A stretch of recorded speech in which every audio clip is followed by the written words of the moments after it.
콩팥은요, 아플 틈조차 주지 않습니다. 조용히, 천천히 그리고 어느 날 갑자기 무너집니다. 한번 나빠지면 되돌릴 수 없다는 말, 그냥 겁주기 아닙니다. 오늘 이야기 듣고 나면 왜 그런지 단번에 이해하실 겁니다. 최근에 저에게 이런 분이 계셨습니다. 평소 건강하다고 믿고 살던 60대 남성분이었죠. 단지 요즘 좀 피곤하고 다리가 자주 붓는다 정도였는데 검사해보니 신장 기능이 이미 정상의 30% 이하로 떨어져 있었습니다. 더 무서운 건 그분은 그때까지 단 한 번도 아프지 않았다는 겁니다. 신장은 침묵의 장기입니다. 심장은 아프면 가슴이 뛰고 위장은 쓰리고 간은 통증이 있지만 신장은 끝까지 아무 신호 없이 버팁니다. 그래서 우리가 이상을 느낄 때쯤이면 이미 80%가 손상돼 있죠. 오늘 영상에서는 신장이 보내는 초기 경고 신호 5가지, 일상 속에서 신장을 살리는 7가지 습관, 그리고 놓치기 쉬운 검사 타이밍과 기준선까지 한 번에 정리해드리겠습니다. 영상 끝까지 보시면 내 콩팥 지금 괜찮은가? 바로 점검하실 수 있을 겁니다. 지금부터 바로 시작합니다. 혹시 요즘 소변 볼 때 거품이 눈에 띄게 많아진 적 있으신가요? 그게 바로 첫 번째 경고 신호입니다. 단백질이 소변으로 새어나올 때 나타나는 현상인데 특히 거품이 5분 이상 사라지지 않거나 맥주 거품처럼 촘촘하다면 신장 기능이 약해지고 있다는 뜻일 수 있습니다. 두 번째는 부종, 즉 몸이 붓는 증상입니다. 아침에 일어났을 때 얼굴이 퉁퉁 붓거나 저녁이 되면 양말 자국이 깊게 남는다면 신장이 체내 수분을 제대로 배출하지 못하고 있다는 신호입니다. 단순 피로 때문이라고 넘기면 안 됩니다. 세 번째는 혈압이 갑자기 높아지거나 평소보다 밤에 소변을 자주 보는 것이 간요입니다. 신장이 혈압을 조절하는 역할을 하기 때문에 기능이 떨어지면 자연스럽게 혈압이 오르고 밤에도 신호가 잦아집니다. 네 번째는 이유 없는 피로감과 입맛 변화입니다. 요즘 밥맛이 없고 자꾸 속이 미식거린다는 분들 많죠. 그게 사실 신장에서 배출하지 못한 노폐물이 혈액 속에 쌓이면서 생기는 대표 증상입니다. 마지막 5번째는 체중과 허리둘레 변화입니다. 특히 복부 비만은 신장에 직접적인 부담을 줍니다. 단기간에 살이 찌거나 빠지면 단순한 다이어트보다 신장 이상 징후일 가능성을 꼭 확인해야 합니다.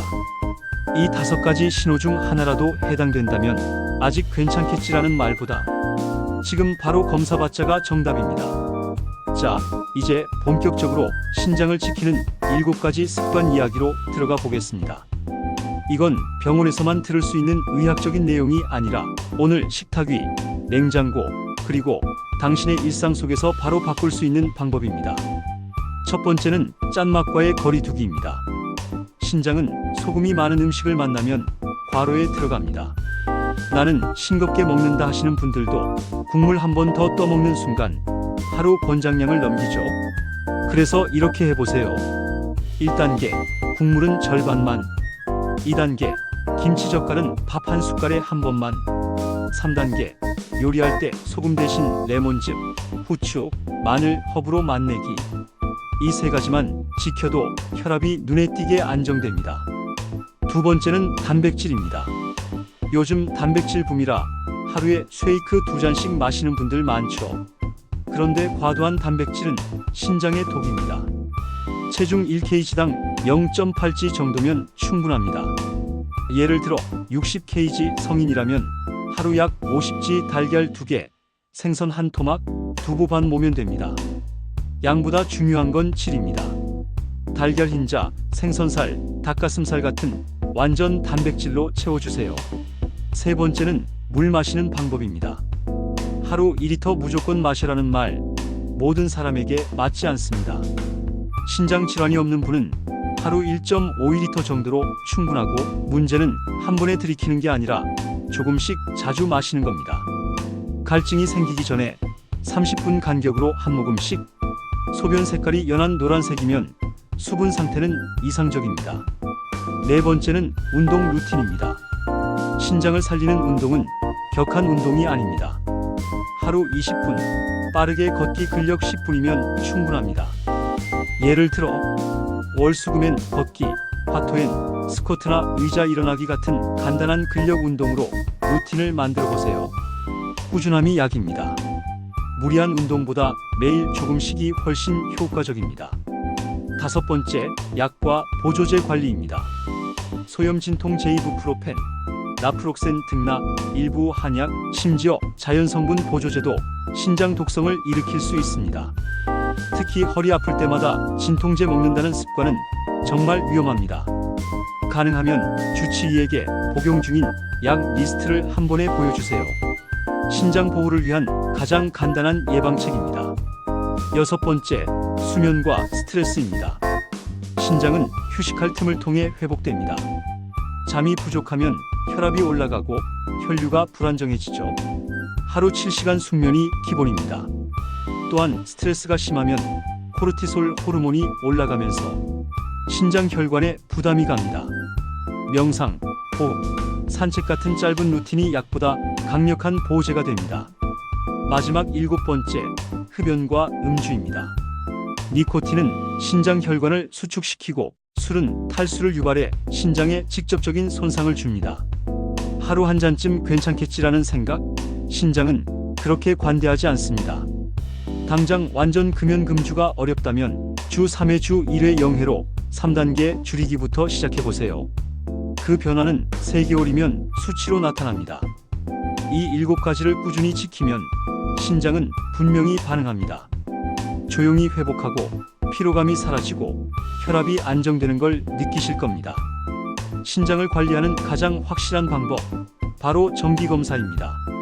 건강검진 때 혈액 검사랑 소변 검사 하셨죠? 그 안에 이미 신장 상태를 보여주는 중요한 지표가 있습니다. 혈액 검사에서는 크레아티닌 수치를 보세요. 이 수치가 높을수록 신장이 제 역할을 못하고 있다는 뜻입니다. 그리고 그 수치를 바탕으로 계산되는 사구체여 과율 GFR, 이 숫자가 90 이상이면 정상, 6089는 초기 이상, 60 이하부터는 신장 기능 저하 단계로 봅니다. 쉽게 말해 62 경계선입니다. 소변 검사에서는 단백뇨와 혈뇨가 중요합니다. 소변에 단백질이 섞여 나오면 신장 여과막이 손상된 상태죠. 거품이 계속 생기거나 소변색이 진하게 변하면 다음에 봐야지 하지 말고 바로 병원 가셔야 합니다. 검사는 1년에 한 번이면 충분하다고 생각하기 쉽지만 당뇨, 고혈압, 60세 이상, 가족력 있는 분은 반년에 한 번씩 받는 걸 권장드립니다. 신장은 조기에 발견하면 100% 회복할 수도 있습니다. 지금 여러분의 검사 결과지 한번 꺼내보세요. 숫자 하나가 앞으로의 10년 건강을 말해줍니다. 지금까지 신장을 지키는 방법 어렵게 느껴지셨나요? 사실 오늘 영상에서 이야기한 건 특별한 비법이 아닙니다. 짠맛 줄이고 물 자주 마시고 걷고 검사받는 것. 이 단순한 4가지가 바로 평생 신장을 지켜주는 기본 루틴입니다. 하지만 대부분은 나중에 해야지 하다가 늦습니다. 신장은 기다려주지 않습니다. 조용히 참고 버티다가 어느 날 이제 못하겠다 하고 쓰러집니다. 그래서 오늘부터 단 한 가지라도 시작하셔야 합니다. 이번 주에는 소금을 절반으로 줄이고 다음 주에는 걷기 20분, 그 다음 주에는 물 자주 마시기. 이렇게 하나씩 하지만 꾸준히 바꿔보세요. 작은 변화가 신장을 살리고 신장이 살아야 삶이 건강해집니다. 오늘 내용이 도움이 되셨다면 좋아요와 구독으로 이 영상을 꼭 저장해 두세요. 그리고 가족, 친구에게 공유해 주세요. 누군가의 신장을 살릴 수도 있습니다. 당신의 건강한 노후, 지금부터 시작입니다. 오늘도 건강하고 평온한 하루 보내세요. 감사합니다.